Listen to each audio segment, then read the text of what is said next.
பிடியதன் உருவமை குலமிகு கரியது வடிகொடு தன்னதடி வழிபடும் அவரிடர் கடி கணபதி வர அருளின் மிகக்கூடிய வடிவினர் பயில் வழி வளமுறை இறையே. மூவிரு முகங்கள் போற்றி முகம்பொலில் கருணை போற்றி எவரும் துதுக்கி நின்ற ஈராறு தோல் போற்றி காஞ்சி மாவடி வெகும் செவ்வேல் மலரை போற்றி அன்னார் சேவலும் மயிலும் போற்றி திருக்கை வடிவேலனே போற்றி போற்றி. மூவிரு முகங்கள் போற்றி முகம் பொழில் கருணை போற்றி.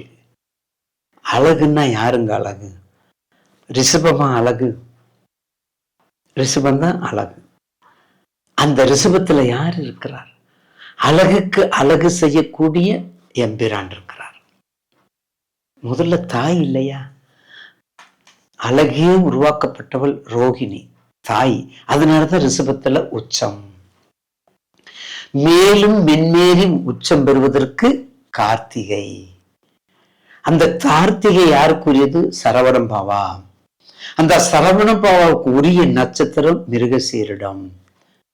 அந்த மிருகசீரிச்சோடு சேர்ந்து வரக்கூடிய நேரம் கந்தன் என்ற திருநாமம். எப்படி நம்ம முன்னோர்கள் வச்சிருக்காங்க பாருங்க. எப்படி எல்லாம் நம்மளை வழி நடத்தணும். ஏன்னா இந்த யுகமெல்லாம் இப்படி மாறும், தலைகீழ ஆகும், இதை நம்ம நிலைநிறுத்தணுங்கிற உணர்வோட நமக்கு சொல்லியிருக்காங்க, நமக்கு வழி காட்டியிருக்காங்க.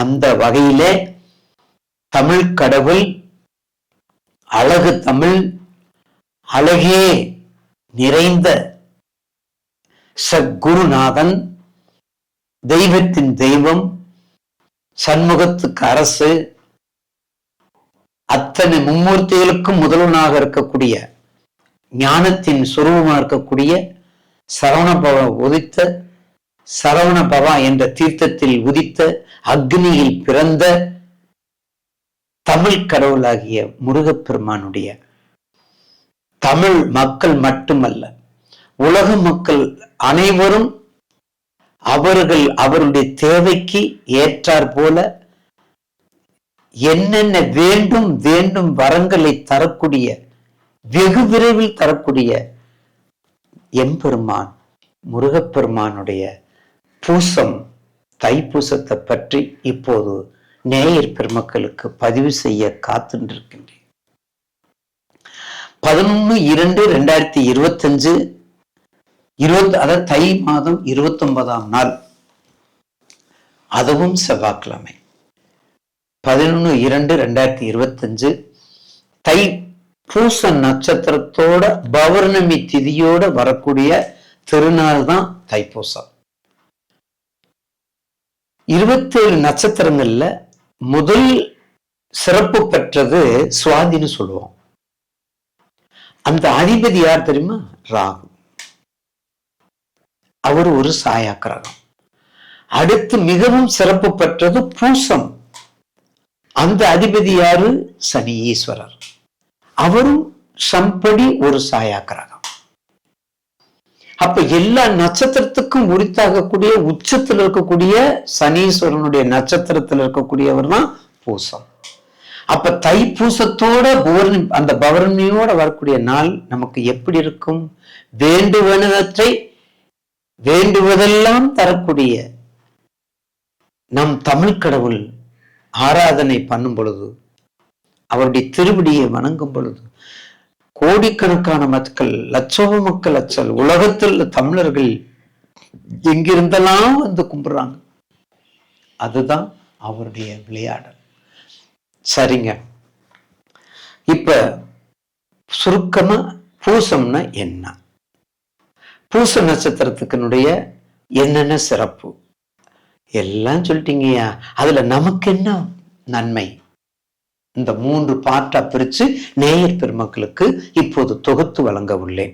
அப்ப வழக்கம் போல தேவர்கள் அசுரர்கள் எல்லாருமே எப்போதுமே, தேவர்களுக்கும் அசுரர்களுக்கும் எப்போதுமே தகராறு. சோ பங்காளி சண்டை. அப்ப தேவர்களை துன்புறுத்தி அசுரர்கள் எப்போதுமே அவங்களுக்கு வேலையே நம்ம நல்லா இருக்கணும், நம்ம நல்லா இருக்கணும், எப்படியாவது தேவர்கள் போனா சரி.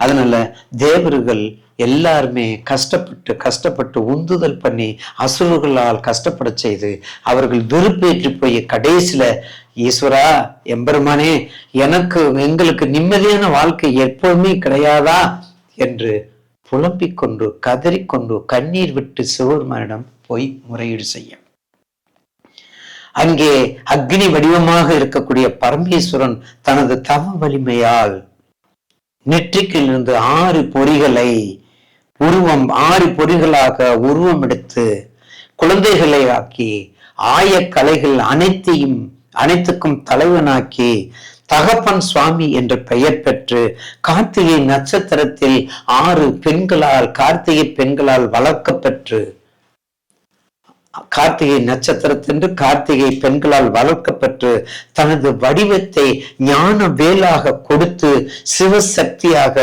தன் தாய் தந்தையின் தனது கந்தன் என்ற பெயரில் நிரூபணம் ஆகிறார் முருகப்பெருமான்.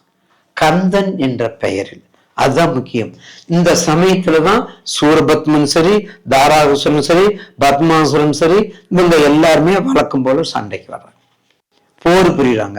அப்ப போர் புரியும் பொழுது அசுரர்கள் அவருடைய துன்பம், அவருடைய அச்சுறுத்தல் தாங்காமல் போர் வீரனாக, நீ என்ன பண்ற முருகப்பெருமான் தன் தாயை ஆகிய பரமேஸ்வரனும் போர் வீரனாக எதிரியை துவம்சம் செய்யும் சத்திரியனாக, ஞானிகளின் தலைவனாக, குருவாக, தமிழுக்கு தலைவனாக, வள்ளி தெய்வானுக்கு கணவனாக, இப்படி பல வகையான வடிவத்தில் தமிழுக்கும் தமிழ் அருளுக்கும் தமிழ் நாட்டிற்கும் தலைவனை கொடுத்தா கருணைக்கடல் தான் பரமேஸ்வரன் பரமேஸ்வரி.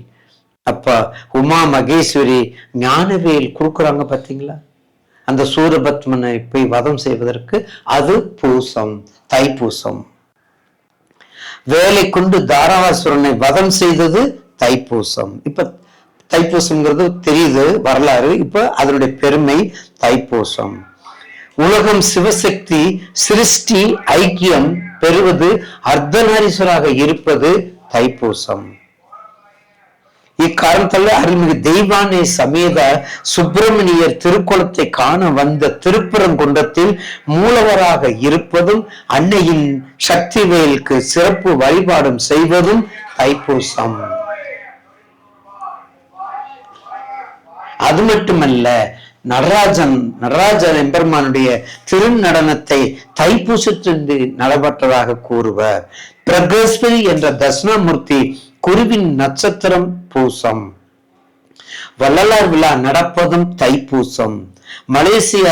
மலேசியாவில் சிறப்பு முருகனின் மிகப்பெரிய திருவிழாக நடப்பது தைப்பூசம். இலங்கையில் மிகப்பெரிய திருவிழாக முருகனின் வழிபாடும் நடப்பது தைப்பூசம். இப்படி சொல்லிக்கொண்டே போகலாம். இப்படிப்பட்ட தைப்பூசம் அன்று கண்டிப்பாக இதுல இன்னொரு போனஸ் பாயிண்ட். இந்த தைப்பூசத்துல நம்ம போறோம், சும்மாவா போறோம், பாத யாத்திரை போறோம். பக்தர்கள் எப்படி போறாங்க, அது முக்கியம் இல்லையா? பால் காவடி, பன்னீர் காவடி, புஷ்ப காவடி, சந்தன காவடி, மச்ச காவடி, இப்படி பல வகையான காவடியில் எடுத்துட்டு போறாங்க. அந்த காவடியில் உடலை வருத்தி மனதை தியானித்து கொண்டு போகும்போது, இறைவனுடைய திருவடியை வணங்கும் பொழுது அவர்களுக்கு எண்ணற்ற பல நன்மைகளை அருள்கின்றார் முருகப்பெருமான். அப்ப அந்தவாறு வரும்போதுதான் அந்த காவடி சம்பந்தப்பட்டது நேயர்களுக்கு தெரியும் அல்லவா? நேயர்களுக்கு தெரியுது இல்லை, இந்த காலத்து கலைஞர்களுக்கு, இந்த கால இளைஞர்களுக்கு தெரியணும். அப்ப முருகனுக்கும் இடும்பனுக்கும் உள்ள தொடர்பு மிக முக்கியம்.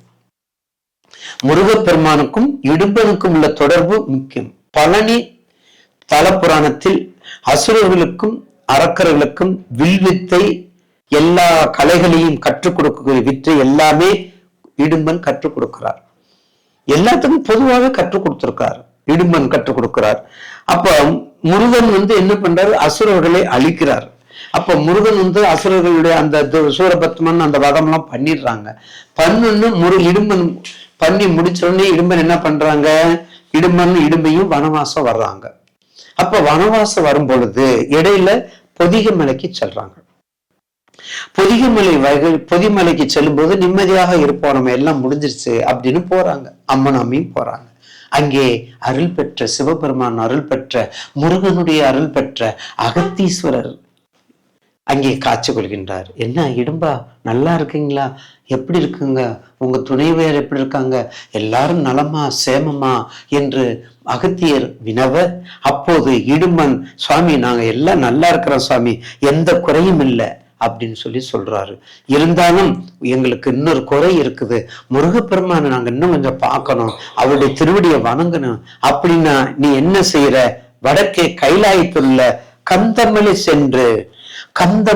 சென்று அங்குள்ள சிவரூபமாக உள்ள சிவகிரி சந்திரகிரி, ஆணும் பெண்ணும் இருக்கக்கூடிய அர்த்தநாரீஸ்வரர், அதான் சிவகிரி சந்திரகிரி என்ற மலையை கொண்டு வா என அருள் செய்கிறார் அகத்தீசர். அகத்திய மாமுனி, குருமாமுனி. உடனே இடும்பன் அகத்தியர் அருள் பெற்றது. ஏன்னா அவர் அவர்கள் ஞானி இல்லைங்களா, அப்ப அவருடைய அருள் அருமை பெற்றதனால் இடும்பன் கைலாயத்துக்கு போகிறார். கைலாயத்தில் போய் சிவகிரி சந்திரகிரி என்ற மலையை தூக்கி, எப்படி தூக்க முடியும்? அப்ப அகத்திய அருள் பெற்றதனால் பாம்புகளை உரியாக்கி, தனது அரவங்களை உரியாக்கி கொண்டு, 2 மலையும் இருபக்கமும் வைத்து உரியாக்கி, பாம்புகளை வைத்து உரியாக்கி கொண்டு, காவடி போல் தனது தோளில், காவடிங்கிறது என்ன? அதாவது ஒரு பொருளை பாதுகாத்து காவகாத்து நம்ம கொண்டு வருது. நம்மளோட கொண்டு, நம்ம கண்ணுக்கு தெரிஞ்சு எப்படி 2 புஜங்கள் வச்சு கொண்டு வரோம், அப்படி கொண்டு வர்றாரு. அப்ப உடனே என்ன பண்றாரு? அவரை கொண்டு வரும்போது ரொம்ப வடக்கிருந்து கொண்டு வந்துட்டாரு, ரொம்ப சோர்வாகி போயிருது. இதை முருகப்பெருமான் பாக்குறாரு. சரி, இடும்பனுக்கு நம்ம காட்சி கொடுக்கணும், இடும்பனுக்கு ஒரு சின்ன விளையாட்டு கொடுக்கணும்னு சொல்லி, என்ன இடும்பா எப்படி இருக்குன்னு கேட்கிறாரு. உடனே சிவகிரி மலை முருகன் கேட்கிறாரு, இந்த யாருப்பா, என்னப்பா வச்சிருக்கிற உரியில, காவடியில என்னப்பா வச்சிருக்கிற? சிவகிரி சந்திரகிரி. எப்ப அது எனக்கு தாப்பா சொந்தம்.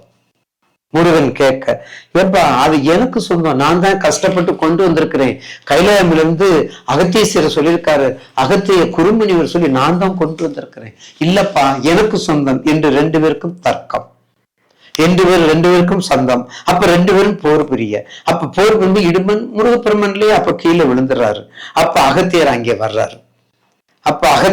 வர்றாரு. உடனே அகத்தியர் வந்தவுடனே முருகப்பெருமான் இருவருக்கும் அருள் செய்கிறார். இனிமேல் இங்கே முருகப்பெருமான் வந்து அருள் செஞ்சவனும், இடும்பா இங்கே வரக்கூடிய அடியார்கள் எல்லோருக்கும், இந்த மலைக்கு வரக்கூடிய அடியார்கள் எல்லோருக்கும் முதலில் என்னை வணங்குவதை விட, குருமுனியை வணங்குவதை விட, உனக்கு இந்த காவடியை சுமந்து உன்னுடைய திருவடிக்கு சமர்ப்பணம் செய்து சாங்கியம் செய்த உடன் என்னை வந்து பார்க்கட்டும், நான் அவங்களுக்கு முழு அருள் செய்கின்றேன் என்று அருள் செய்கின்றார் எம்பெருமான். அதனாலதான் இனிமேல் இங்கே என்னை தரிசனம் செய்யுமாறு அவர் வரும் பக்தர்கள் எல்லோருக்கும் முதலில் காவடி எடுத்து வரவங்க எல்லாருமே வேண்டிய வரங்கள் எல்லாமே நீயே உங்களுக்கு எல்லாமே பரிபாலனை செய்யலாம் என்று முருகன் அருள் செய்கிறார். அந்த வகையில வந்ததுதான் முதலில் எடுத்ததுதான் அந்த காவடி, இடும்பன் எடுத்த காவடி, வேண்டுதலுக்காக எடுத்த காவடி. அதனாலதான் எந்த வேண்டுதல் உங்களுக்கு வேணும், குழந்தை வர வேணுமா, பால் காவடி. கஷ்டம் நீங்கணுமா, சந்தனம் செல்வம் சேரணுமா, பன்னீர் காவடி. குழந்தை பாக்கியம் வேணுமா, கண்டிப்பாக புஷ்ப காவடி. கந்தன் அதுக்கு ரொம்ப முக்கியம், புஷ்ப காவடி. இந்த மாதிரி ஒவ்வொரு காவடிக்கும் ஒவ்வொரு பொருள் உண்டு. அப்படிப்பட்ட காவடி எடுத்து வந்து வேண்டுதல் யாருக்கு, இடும்பனுக்கு பண்றோம். அது சரிங்க. நேயர்கள் இன்னொரு முக்கியமான பாயிண்ட் தெரிஞ்சிருக்கணும். இந்த காவடிக்கும் இந்த பழனிம்பதிக்கும் உரியவர்கள் யார் தெரியுமா? நகரத்தார்கள். பழனியிலிருந்து கிழக்கே உள்ள செட்டி நாட்டு அரசர்கள், செட்டி நாட்டு பெரியோர்கள், செட்டி நாட்டு சான்றோர்கள். ஏன் அவங்களுக்கு அதுல முக்கியத்துவம் கொடுக்கணும், அதையும் நீங்க தெரிஞ்சுக்கணும் இல்லைங்களா? அப்ப அவங்களுக்கு மட்டும் பாருங்க, எங்க உலகத்துல எங்க இருந்தாலும் வந்துருவாங்க சான்றோர்கள். அவங்க எல்லாம் செட்டி நாட்டு அரசர்கள் எல்லாரும் எப்படி வருவாங்க, பெரிய சக்கரவர்த்தியா இருப்பாங்க, ராஜாதி ராஜாவா இருப்பாங்க, பெரிய பெரிய ஆளா இருப்பாங்க. ஆனா அவங்க ஊரு காரைக்குடி செட்டி நாட்டுல இருந்து நடந்துதான் பாத யாத்திரை வருவாங்க. அப்படிப்பட்ட மிக அருள் பெற்றவர்கள், முழுமையான அருள் பெற்றவர்கள் முருகப்பெருமானுடைய கடைக்கன் மட்டும் இல்ல, எல்லோருக்குமே எங்களுக்கு சொந்தம்னு சொல்லக்கூடிய நகர்த்தார்கள். எப்படி அவங்களுக்கு அந்த இது எப்படி பரிச்சயமாச்சுன்னா, தஞ்சாவூர் மாவட்டத்துல ஒரத்தநாடு அருகில் உள்ள திருவோணம் என்ற கிராமம் ஒண்ணு இருக்குதுங்க. அந்த திருவன் என்ற ஒரு கிராமம் இருக்குதுங்க. அங்க காடுவெட்டி விடுதி என்ற ஒரு சின்ன கிராமம். அந்த கிராமத்துல பக்கத்துல ஒரு காளியம்மன் கோயில் இருக்குதுங்க. அந்த காளியம்மன் கோயில்ல அங்க குழந்தைகள், அந்த கிராமத்துல பிறக்கக்கூடிய குழந்தைகள் எல்லாத்தையுமே அது தின்னுறது. அந்த குழந்தைகள்லாம் விழுங்கிறது. அப்போ என்ன ஆகுறது? குழந்தைகள்லாம் பிறந்து அந்த காளி திங்கிறதுன்னா என்ன ஆகுது? அப்போ நமக்கு வம்ச விருத்தி கிடையாது. அப்ப அந்த கோயில் எந்த டெவலப்பும் கிடையாது. எந்த விதமான எந்த பிரச்சனை அப்ப கொல்லுவது திங்கிறதுமா இருந்தா அப்ப நம்ம எப்படி வம்ச விருத்தி ஆகுறது? அப்படின்னு நகர்த்தார்கள் எல்லாரும் சேர்ந்து எல்லாரும் என்ன பண்ணிருக்காங்க, அந்த ஊர் மக்கள் மட்டும் பழனிக்கு போயிருக்காங்க. சும்மா போயிருக்காங்க, கார்ல சும்மா அவங்கள வசதியிலிருந்து போயிருக்காங்க. அங்க போன உடனே இடும்பனிடம் முதல்ல வேண்டிக் கொண்டு, ஐயா எனக்கு இந்த மாதிரி குழந்தை, எங்க குழந்தையெல்லாம் பிறக்கிற குழந்தையெல்லாம் தின்னுருது, கொண்டு தின்னுருது, எங்களுக்கு வம்ச விருத்தி இல்லையேன்னு கதறாங்க, கண்ணீர் விடுறாங்க, பிரதர்சனம் பண்றாங்க, மன்றாடுறாங்க. ஒண்ணுமே செய்ய முடியல, எதுவும் செய்ய முடியல.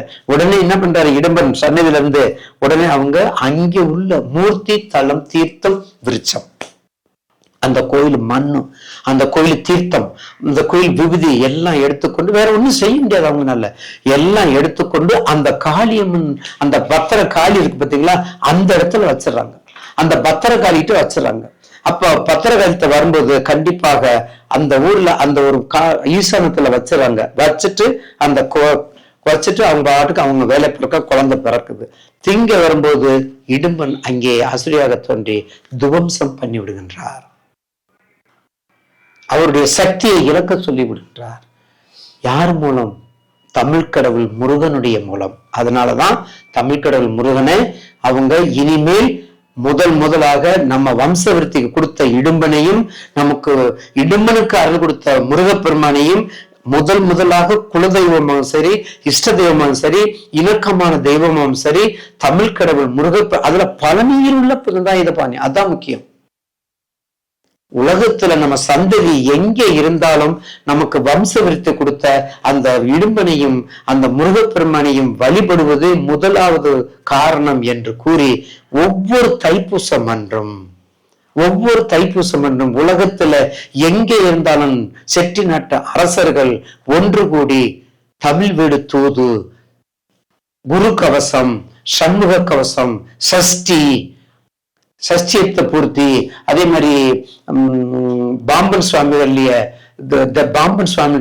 அனுபூதி, எல்லா பதிகங்களும் பாடி விரதம் இருந்து அவங்களுக்கு என்ன தேவை என்பதை உணர்ந்து காவடி எடுத்து சென்று எம்பெருமானிடம் முழு அருள் பெற்ற கூடிய நாள் இந்த தைப்பூசம். எனவே இவ்வளவு சொல்லிட்டீங்கல்ல, இனி மக்கள் உங்களுக்கு என் சுவாமி எல்லாம் சொல்லிட்டீங்க, எங்களுக்கு என்ன?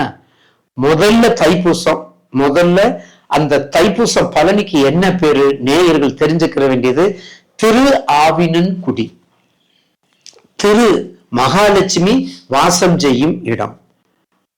கேரள மக்கள் எல்லாரும் எங்க வருவாங்க தெரியுங்களா? பழனி தான் வருவாங்க, திருப்பதி போக மாட்டாங்க. கேரள மக்கள் பக்கம்தான் பல முருகன் முழுக்க பக்கம் திரும்பி இருக்காரு. திரு மகாலட்சுமி செல்வம் கொடுக்கக்கூடியவர். திரு பசு, அந்த பசு கோசாலை, அதுவும் செல்வம் கொடுக்கக்கூடிய சுக்கிரன் கூடிய இடம். ஆவினன் பிரம்மன் வாழக்கூடிய இடம். குடி ஊர், இதுதான் திரு ஆவினன் குடி. எல்லா செல்வமும் எல்லா காலங்களிலும் எல்லா நேரத்திலும் கொடுக்கக்கூடிய பழனி என்பதில்லை, அது பேர் திரு ஆவினன் குடி. அப்படிப்பட்ட திருத்தலத்துக்கு நம்ம சென்றோம்னா நமக்கு என்ன வரும்? கலையாத கல்வி, குறையாத செல்வம், புத்திர பாக்கியம், நிரந்தர தொழில், நீண்ட ஆயுள், நிறை செல்வம், எல்லா செல்வமும் கிடைக்கும். தொழில் விருத்தி உண்டு, ஆயுள் விருத்தி உண்டு. பூசம் சனியுடைய நட்சத்திரம், ஆயுள் விருத்தி உண்டு. எல்லா இணக்கமும், எல்லா வம்ச விருத்தி. தைப்பூசத்துக்கு தலை வம்ச விருத்தி, புத்திர பாக்கியத்துக்கு தைப்பூசம் முக்கியமா உண்டு. தைப்பூச விரதம் இருந்து போனா 6 தைப்பூசம் அடுத்து குழந்தை பாக்கியம் உறுதியா கண்டிப்பா டெபினட்டா உண்டு. அப்ப எல்லாமே கொடுக்கக்கூடிய இந்த தைப்பூச நாளில் முருக பக்தர்களும் ஞானிகளும் யோகிகளும் வயதானவர்களும் எல்லோரும் அவருடைய திருவடியை வணங்குவதற்கு கொஞ்சம் கொஞ்சமாக நடந்து போயிடுறாங்க. பாத யாத்திரையுடைய சிறப்பு தைப்பூசம். என்று கூறி நிச்சயமாக சஷ்டி எப்படி 6 நாள் நம்ம விரதம் இருக்கிறோமோ அதே போல இதுக்கும் விரதம் இருந்து இந்த தைப்பூசத்துல எல்லா நலன்களும் கிடைப்பதற்கு கண்டிப்பாக உண்டு என்று கூறி முருகப்பெருமானுடைய தமிழ் கடவுளாகிய முருகப்பெருமானுடைய அருள் நம் எல்லோருக்கும் கிடைக்குமாறு வேண்டி பணிவுடன் சமர்ப்பிக்கின்றேன், முடிக்கின்றேன். நன்றி, விடைபெறுகின்றேன். நன்றி, வணக்கம். திருச்சிற்றம்பலம்.